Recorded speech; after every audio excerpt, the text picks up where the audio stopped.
Welcome again to this week's episode of the Herman Q. Laurel edition of Talk News TV here on Destiny Cable, Global News Network, and of course carried all over the country via other cable networks. And over the past weeks, you've witnessed the raging controversy of the coconut issue, which the Supreme Court has decided so far in favor of the profit of one man over the welfare of millions upon millions of coconut farmers, their families, and the national economy as a whole.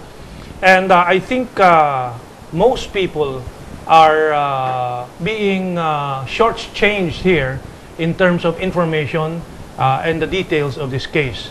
This has been going on for I don't know how many decades. Our guests will help us go back into the history of this issue and the realities of the coconut farmers in the face of this great crushing oppression dished out or rendered by the Supreme Court. And then we will look at the constitutional and legal issues. Our guests today, I think, represent three generations of our people, beginning with our most senior activist and leader in this fight for justice for the coconut sector and the farmers.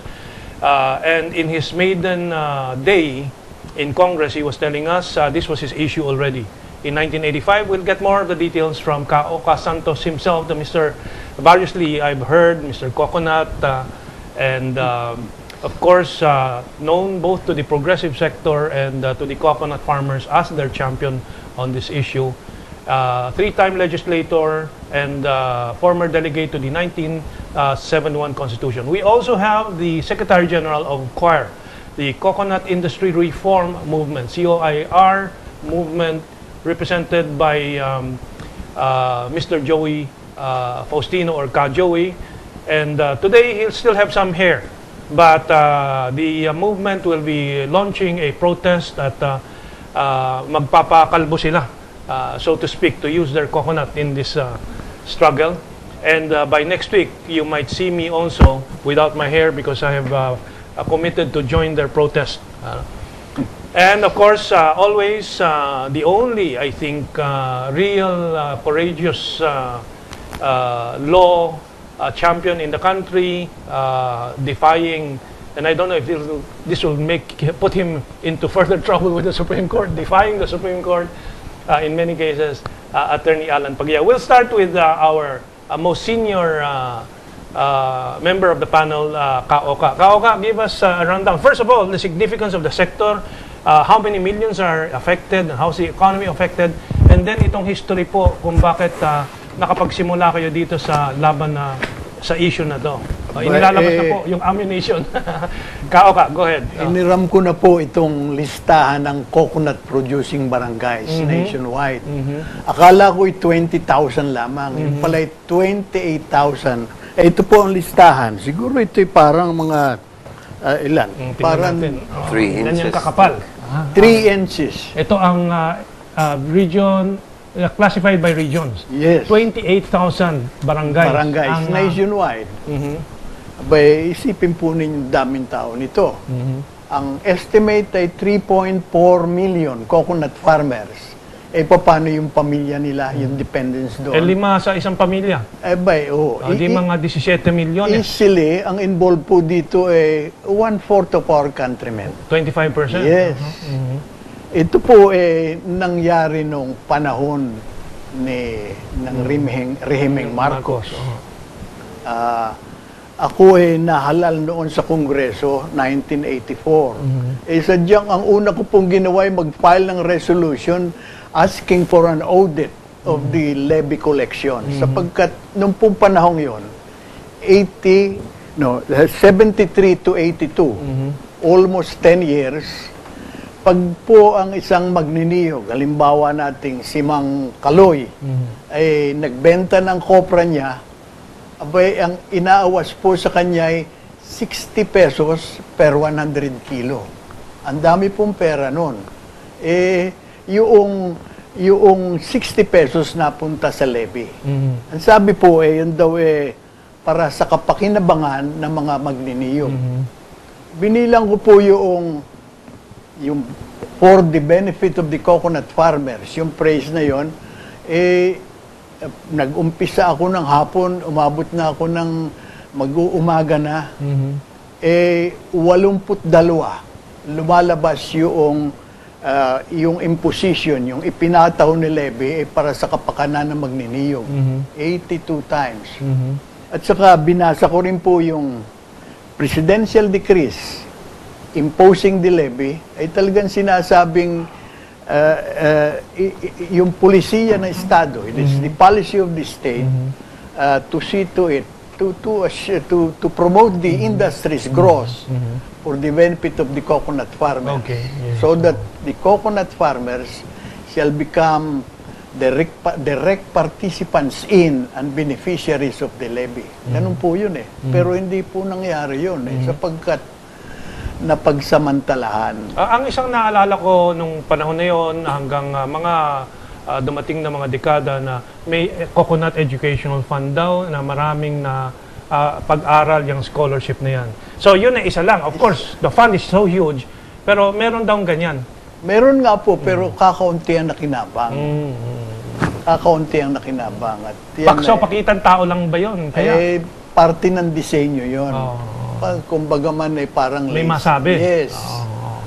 Ganon na nangyari riyan.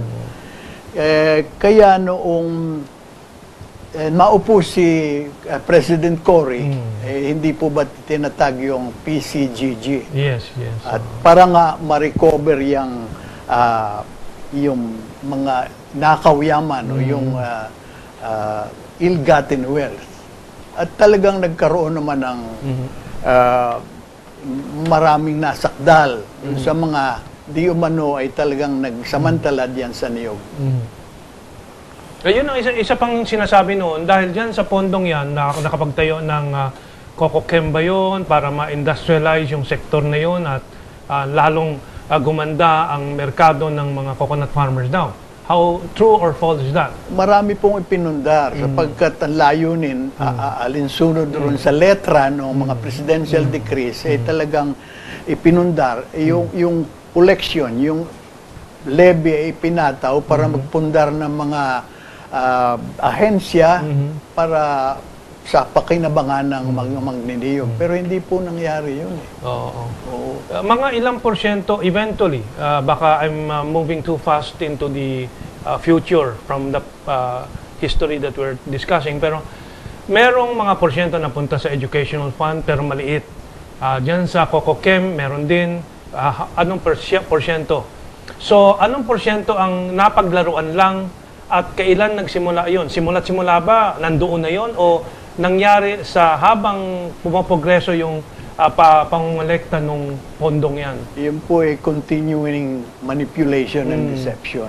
And sabi nga labyrinthine design. Parang masalimuot na disenyo. Narakit ang mga magniniyog. Okay. Ganun po nangyari sa kanila. Kasi sa aking mababaw na kaalaman at pagsusuri, dahil labyrinthine nga, sabi mo, parang hindi lang puzzle yan, mas malalim pa kaysa sa puzzle. No? Merong issue na yung pera nilagay sa bangko, yung naging Coco Bank. Tapos mula doon, nilipat-lipat kung saan-saan, at doon talaga nagsimula yung diversion ng mga pondo. Tama ba yun na isang perception nung nangyari? At katulad po sinabi ninyo na bangko, yung UCPB, ang talagang yun it was organized according to the letter of the presidential decrees to provide permanent solution to the credit problems of the coconut farmers. Pero hindi po nangyari yun sapagkat pag binilang siguro yung nakautang na magsasaka, yung mga magkakawit, magtatapyas, baka kakaunti lang. Pwede yun. Talagang disenyo nun, according to the charter of the bank, saka di yung mga discussions doon, bago ipundar yun, talaga yung para yung magniniyog ay makautang doon. Halimbawa siguro, baka pwedeng bumili ng maliit na traktor, o bumili ng kalabaw, pero hindi naman para kung kanino pa uutang yan. At nung nagpapaliwanag po kayo, tumatango si Ka Joey dito. Ano? So, lilipat ako kay Ka Joey, tatanungin ko tungkol sa mga farmers. Yung Coco Bank was set up to help the farmers. Pero ang isang narinig kong depensa ng mga dumidepensa dito sa mga malalaki, ang mga farmers ay mga tulad ni Lobregat and so on. Ano bang distinction talaga? Sino ba talaga ang farmers? Yung nasabi ni Ka-Oka, yung nagkakawit, o si Ka-Oka, baka gusto mong sagutin bago tayo pumunta. Yung po talagang mga magniniyog. Di talagang yung mga nangangawit, yung nag-iipon ng niyog, yung nagbubunot, yung nagtatapyas, yung nagtatapa, yung nagsisilid sa sako para... yung mga tulad ni Lobregat na malalaking ari-ari ang lupa, landowner lang sila. Landowner they're not po the yun, farmers. Hindi nakapagbunot ng isang niyog siguro yun. Malaki pong kwalta ito sapagkat ang sinasabi ay yun ngang 20 bloke Isang 27% na naging 24% ng San Miguel. At saka yung pangalawa, di yung 24%. Yan po yung napakaraming kwalta. Daang bilyones yan Ay, ang estimate ko po, nasabi naman yun yung lahat 20% ay parang 80 bilyon piso. Pag sinabi pong 80 bilyon, hindi mo mayakap yun Pero pag sinabi ko sa inyo, yun katumbas ng 80 jeep na ang laman ay tigigisan tonelada na lilibuhin piso. Ay ganun po. Imagine 80 jeep na laman ay lilibuhin po piso ang bawat isa. Ang dami pong pera, no? O si Ka Joey, kanina, kating-kating na. Yung farmers at saka yung Lobregat, kasi nasa isip ko, yung laging pinapalit. Ang farmer yung mga Lobregat kasi silang may-ari ng lupa. Ano? What seemed to confuse the whole thing, Kamentong, was itong COCOFED, no? Yung pagtayo nitong Coconut Producers Federation of the Philippines. So, ayon din yan doon sa batas on the nagtatag ng Coco Bank, so may COCOFED din. Correct. If you go, Ka-Oka, ang sabi ni Ka-Oka, no, yung phrase, yung katagang for the farmer's benefit was mentioned 82 times in all the several decrees. But all these decrees, palusot lang yung for the benefit of the coconut farmers. Each presidential decree was designed primarily borrowing the words of former Solicitor General Chavez, Frank Chavez. It was designed to make thievery and plunder apparently legal. This is what he said, no? Kasi nga, you come up with a presidential decree so you can have the United Coconut Planters Bank. The COCOChem, you were asking about the COCOChem, was also a product of a letter of instruction by Mr. Marcos. COCOFED was recognized as the only farmers' federation at the time, having the biggest number. Why? Kasi pag nagbenta ang isang magnunyog ng kopra, sinasabi nila, automatically, pinatawan ka na ng levy, at yung levy na yan, inire-report sa COCOFED. So, automatically, COCOFED member ka na. But in reality, who was leading COCOFED? Ito yung mga malalaking Panginoong may lupa. So, doon papasok ang mga Lobregat. Correct. Kasi nawawala ako, hinahanap ko. Saan bang, Correct. That's why, years ago, if you would hear Mr. Eduardo Coangco Jr. speak, he will even refer to himself as a coconut farmer. And so does the Lobregats and all the others involved. But it was a rule of the landlords then, not the real coconut farmers na talagang nagko-contribution dun sa coconut levy. So, 9 years, it reached 9.695 billion pesos, which I think at that time was really a lot of money. 1960s, 70s pa? 1973 to 1982. So 9.7 billion pesos. 48% was utilized for expenses like scholarship. Scholarship is a mere 0.07%.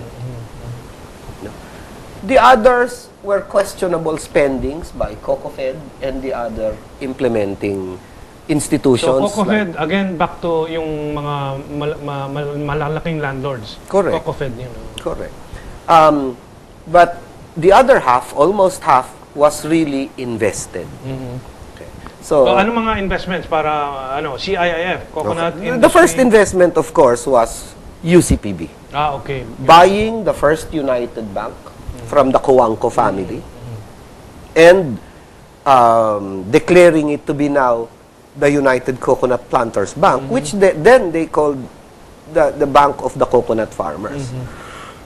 Excuse me, but who was the coconut farmer then? So it was Coangco, it was Lobregat, it was the Eliasars, it was the Ponce Enrile, it was the Angara. Sila nun yung coconut farmer, so to speak. Hindi yun Sila talaga. nakaupo sa board ng COCOFED. Sila rin ang mga nakaupo. No? And while each presidential decree and letter of instruction created one investment after another, ang lahat ng board members nito, coming from the government regulatory arm of the Philippine Coconut Authority. At that time, ginawa na nilang authority.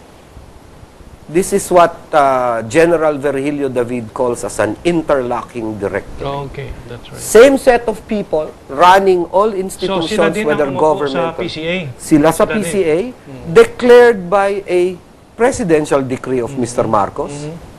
Very specific, Sabi nung presidential decree creating the new charter of the PCA was that the governing board will be composed of the owner of Bugsok Farm.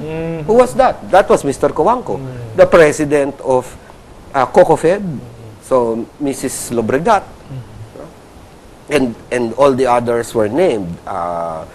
Juan Ponce Enrile, Eliasar, Angara, etc. Sila lahat yung governing board and officers nung mga organizations that were involved. Such that everything that happened within the industry, only they knew what was really Okay, malinaw na yun on how they control the industry and anong mga violations nila. Halimbawa sa bangko, DOS3, yung using the funds of the bank for their own benefit and so on. We have to move forward because we're nearing our break. Okay. So, let's move forward. Well, you invested in a bank, you invested in a... That's a public money or private money? Is it trust fund? Well, It's public. It's collected from the public. Public, okay. So we'll go to the legal questions with Attorney Yeah, Pagiyama. it should be public. But then one presidential decree of Mr. Marcos declared it to be private. Yes. That it can be owned in their own private capacities. And this,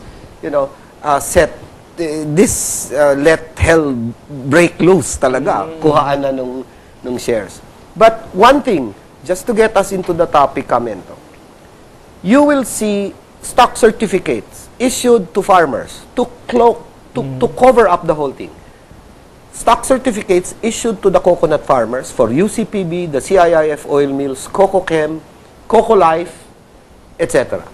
But there never was a single stock certificate issued to a coconut farmer from San Miguel Corporation, where the two biggest blocks of San Miguel was bought using the coconut levy collections. Okay, and now we really have to go into the legal questions kasi nga we're stuck there because these are all covered by decrees and so on, as you said, to make everything appear based on legal foundations. We have 1 minute to the break. How do we wrap up this first stage of this discussion? I think you've made it clear where the funds came from. It was collected from farmers. Yung mga nag-entrega. And then the big landlords and the big lawyers, not necessarily landlords, sila Angara were the big lawyers, took advantage of that and declared themselves as the owners of those shares. Yes, they had an Accra Investments Corporation. Okay. And then isang central piece here is the CocoBank. From there, they used it for other purposes, not to the benefit of the Definitely farmers. not to the benefit of the farmer. Okay, so with that, we'll take our break. I need to take a breather from the complexities of the issue, and we'll ask for more clarifications in point of law and the Constitution from our two lawyers here, actually. Attorney Alan Pagia, Professor Alan Pagia, and Attorney Oka Santos. Okay, let's take our break.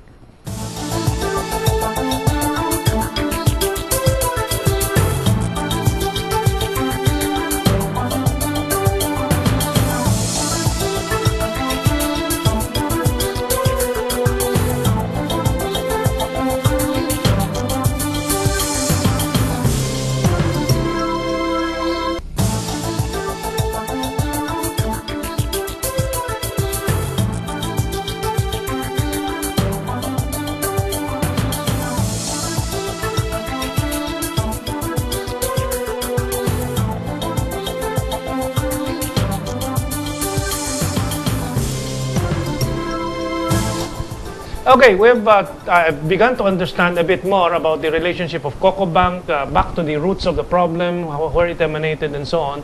And the controversy now is the San Miguel shares. I think a little bit of it was explained where there are two parts daw, sabi ni Kaoka, and you started talking about San Miguel. Yes. So how did all this money get into San Miguel? And are all the money in San Miguel, or there's still money in the Coco Bank? There's still money in the CIIF? Yeah, Joey. Okay. Oh. The money we're talking about are all shares. Okay. First. Okay. So you have shares of the bank. Na binili using the money of Coco Bank? Using the collections of Okay. the coconut levy, which Okay. were deposited in Coco Bank. UCPB, in United the Coco Coconut Bank. Planters Bank, okay. Before, the National Depository of the Collections was PNB because it was the government bank then, the Philippine National Bank. But when they established the UCPB, dun na ngayon ipinasok lahat sa UCPB. Now, isn't there already a violation of the law there? That's a private bank, UCPB, when it's public funds that should be in a government depository. But again, a presidential decree covered all of this. Okay. Okay. So, anyway, di nandyan na yan sa UCPB. So now, this is funny because the CIIF Oil Mills was sister company to UCPB in the same group. So, sister company, the CIIF Oil Mills, borrows an amount from UCPB, around 900 million. This amount, they used to set up 14 holding companies. The 14 holding companies now, having an equity of the 900 borrowed from UCPB, use that also to borrow another line from UCPB also, another 700 million. So a total of around 1.6 billion pesos. I call this mathemagics. Why? Mathemagics. Yes, mathemagics, because the exact 1.6 billion pesos was the exact amount to the centavo of 31% of San Miguel shares that were bought at 50 pesos per share. Okay, so yung mga holding companies na dapat doon ng pera, lumabas sa San Miguel na yun ang eksaktong shares din. Yes. Na nabili nino. Na nabili ngayon nung 14 holding companies Okay. for CIIF. Oh, sino naman ang may hawak ng 14 holding companies? Well, May pangalan ba yan? The 14 holding companies, ang marami sa kanila were named after initials of the Accra lawyers. So you will find a name ng isang 14 holding company Yeah, as... yung nabanggit mo kanina, FMD, well, yes, there Ano was yan? First Meridian Development. which represents Franklin Well, FMD is Franklin M. Drilon. Drilon. Then there was Put them Rock out, Steel this is- Resources. Okay. Si ano Raul ba? S. Rocco. Raul S. Rocco, yung Rock Steel. Yes. Okay, ano pa? Then, Tedeum Resources was TDR, Teodoro D. Regala. Okay. Then there was Anglo Ventures Corporation, Avelino V. Cruz. Okay. So these were Magaling. all patterned after initials of the Accra lawyers. Oh, paano napunta sa San Miguel ngayon? Well, the 14 holding companies incorporated by the Accra lawyers now bought the shares in San Miguel. Oh. The biggest block, 31%. So now, who owns 31%? Legally, it's CIIF. But if the incorporators were Accra, who were they incorporating it for? They have never divulged who their principal is. But I have a good idea who that was at the time. Okay. Now, kasabay niyan, there were 44 other dummy corporations that borrowed from UCPB again and got some cash advances from the CIIF oil mills. This time, buying another 18% or so okay, of the mali. shares in San Miguel. So, 31.5 plus 18%. Yes. Okay. So you now have the two biggest blocks that controls the biggest food and beverage conglomerate at the time, the San Miguel Corporation. Okay. So, malinaw na kung paano napunta at kung anong mga butas sa paliwanag nila, kung sino yung principal nila doon Yes. sa incorporations na yun. And tumatango kayo Oka, what was that point that you were emphasizing? Ito ay part of the labyrinthine design. Yung lahat na yan, disenyo. Okay. So ngayon, doon sa cocoa shares in the coconut shares in San Miguel, sabi ninyo may 31.5% and then an 18%. Ngayon, yung paliwanag nyo sa simula, Kaoka, na may dalawa nga. Yung 24% ba and another 20%? Anong, yun ba yun? Yung dalawang bloke ng San dalawang Miguel, bloke, okay. na yung una ay naging yung 27% na naging 24%. Yun ay parang wala nang problema doon sapagkat yun ngang major player diyan. Na si Mr. Cojuangco ay sinasabing wala naman akong claim dyan eh. I'm not claiming that. Kanino na yun ngayon? CIIF? Kanino na yun? Sa CIIF na. Coconut Industry Investment ba? Investment fund. O CIIF. Sa mga magniniyog yun. Ang pero problema ay bakit... May kontrobersya pa rin doon, di ba? Yung ibebenta o paano? Well, in 2004 to 2007, Kamentong, the Sandigan Bayan, the Graft Court, declared that the United Coconut Planters Bank, the CIIF oil mills, and the 24, the 27 actually, percent in San Miguel Corporation shares is public, owned by government, so, in trust for all the coconut farmers. Hindi na hinahabol yun ni Danding. Final yan sa Sandigan Bayan. But si Cao it's on appeal sa Supreme Court. Okay, si Cao ka. Ang nag-appeal ay COCOPED. Correct. Ang problema doon, sinabi nung isang justice ng Supreme Court, si Conchita Carpio Morales, na itong decision ng Korte Suprema on that case, on a terminal stage na, at saka forthcoming at any time. But this was September of 2009. Almost 2 years ago, pero hindi pa bumababa yung decision na yun. Is that abnormally long? To the two lawyers? Kung sinabi mismo nung terminal na ng isang justice na siya na may kasama doon sa collegial yan alam niya kung anong nangyayari doon, bakit yan hindi pa manganak? 2 taon ng ano mo na. So last question doon. From 27 bakit 24? Anong dahilan na nabawasan? Daang milyon yon kung 3% ang nagbago doon. Anong ibig sabihin nun? You remember Kirin came in? Oh, yes. So that changed the... Yung Kirin beer ng Japan for yes, the audience. Yes, that changed the configuration of the shares. And then they bought in for a second time. Ang question lang doon, while it was a foreign investment, Kirin came in with a voting agreement with Mr. Cojuangco. So, in San Miguel Corporation, it's really just a race for who owns the bigger shares. Is it Pero Cojuangco, saan napunta government? yung 3% na diferensya doon sa 27-24%? Hindi, wala naman. Because Kirin came in with new capital. So, bumili ng 3% lang, ganyan? No. They bought in 15%. Kaya magbabago talaga yung configuration. Okay. So, malinaw yun. So now, hindi na problema yung 24%. Ang problema, ang question lang yung 18% na ngayon dinesisyonan ng Korte Suprema in favor of Danding. 20%. At it's 20%. Yeah, How much is that in peso terms, really? Ang sabi ay 80 billion. 80 Yung sinasabi kong 80 jeep na ang lulan ay tig isang tonelada ang tig 1,000. Yes. Okay. Ganun karami yun. I think malinaw. Malinaw ba? Kasi lagi kong sinecheck sa crew natin Okay. At least nadagdagan ng pagkalinawan sa akin dito sa bagay na to. I'll go to the constitutional issue. My first question kay Attorney Alan ano bang pondo ito? O is it public fund from the very beginning or is it private fund? Kasi maraming implikasyon na yan. Anyway, Ka-Alan, you explained a lot of things to us off the air kanina. Please present it to the audience. Yung nature ng COCO levy funds initially was decided by the Supreme Court as public funds. Pero may kulatilya. Subject to the final ruling of the court on the merits. At ito nga, lumabas ngayong Abril, yung apparent ruling on the merits. Mukhang hindi na public funds kasi ang declaration nila, yung ginamit na pera na pambili ni Mr. Cojuangco ng San Miguel shares ay exclusive property daw niya. Kaya nga ngayon ay naiintindihan natin kung bakit ang mga magniniyog ay nagrereklamo.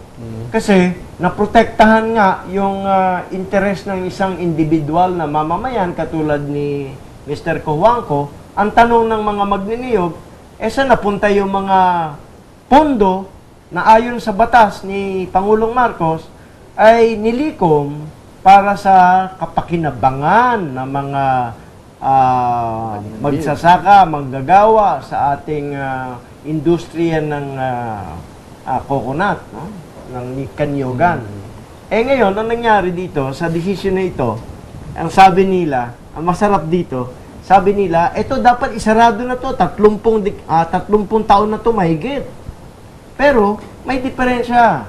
Dahil sa ating saligang batas, the Philippines is a democratic state. Ano ibig sabihin ng democracy? Rule of majority.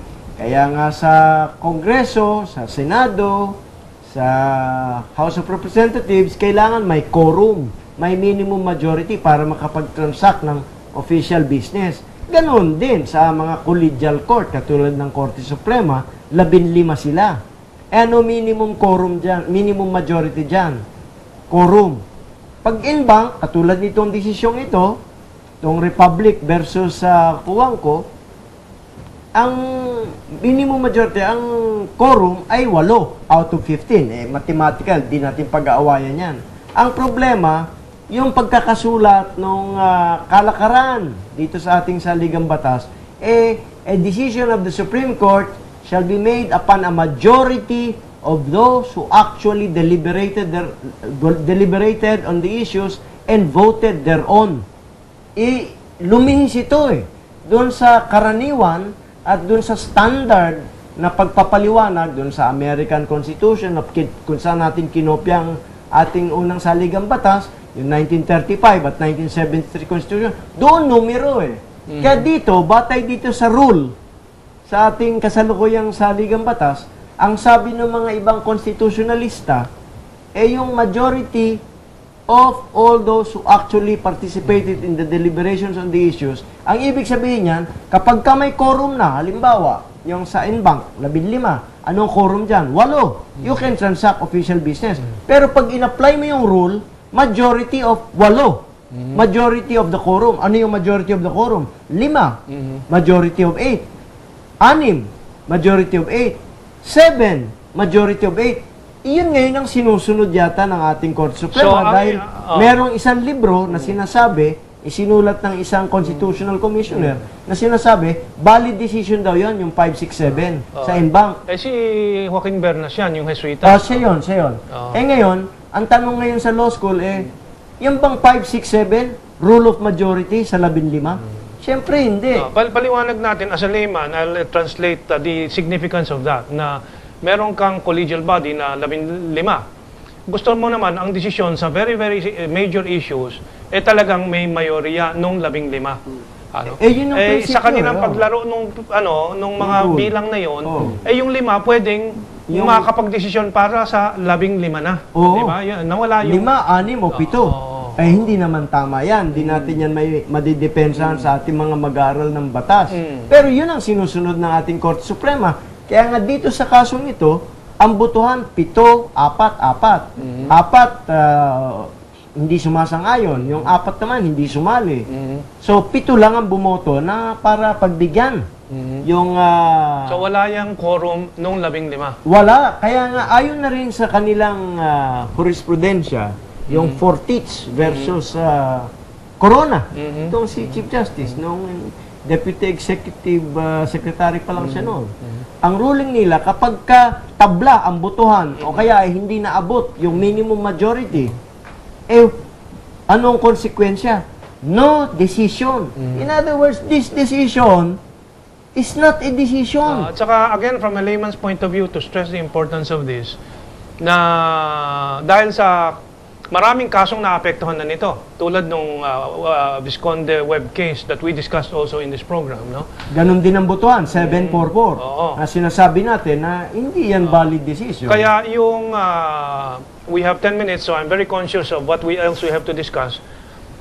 Yung kanilang paglaro dito sa prinsipyong ito has already reduced the rule na majority or decision is wiser than a minority decision, di ba? Yun ang point dyan. Ano? It's just a means of securing a better decision from human beings too. Na tinatawag na justices of the Supreme Court. Kaya paliwanag mo Alan, ang nangyayari ngayon dito, desisyon ng individual na mga justices instead of the Supreme Court as an institution. Correct. As a lawyer, you're nodding your head. As a collegial body. Okay, so we went to the constitutional question, and Alan has restated the principle that he has been fighting for all this, the whole year, and actually, in several programs at least year. But may wrap up. Sige, after that, I'm going to the question of, sabi ni Joey, wala pang trial. Anong significance nun na wala pang trial? Okay, Alan? Kasi yung decision ngayon na gusto ng Court Suprema, sarado na yung usapin ng mga magniniyog, ang sinabi nila, 744, no? Ang botohan. Ang sabi nila, inaayunan nila yung desisyon na kini-question yung sa Sandigan Bayan, pabor kay Cojuangco. Tapos, yung mga shares daw ay exclusive property, yung San Miguel shares, ay exclusive property ng mga Cojuangco at Cojuangco companies. At yung mga writ of sequestration ay tinataas na. Ito, kahit na sabihin natin hindi valido yung desisyon, it will hold. Why? If there is no valid decision, then the appeal decision of the Sandigan Bayan is deemed to remain standing. Isa lang ang good news sa mga magniniyog. Bakit? May pang-apat na kalakip yung ating dispositive portion sa kasalukuyang decision. Ang nakalagay doon, the annotation of conditions is cancelled. Ayon, hindi magiging totoo yun. Kaya sa legal na pananaw, hanggang ngayon, meron pa ring annotation ng kondisyon na pumoprotekta doon sa kapakanan ng mga tunay na may-ari ng pondo. Kaya yun ang redeeming factor dito sa decision. Yung huling bahagi mo na pinaliwanag, lumabo sa akin. Pero we'll have time for that. Can you finish it in 1 minute? Please go ahead.